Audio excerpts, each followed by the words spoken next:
Ghrá-sa, Idir Lúibíní.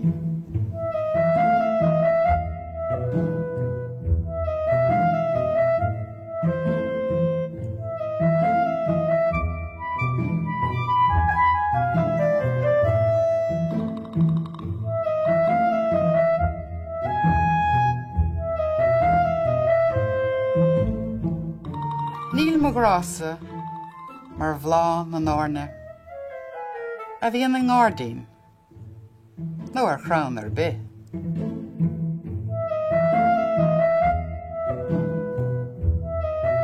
Is má tá aon Ghaeilge leanóníní, is as a chluasa a ásaigh siad nuair a bheith sé 8 síos.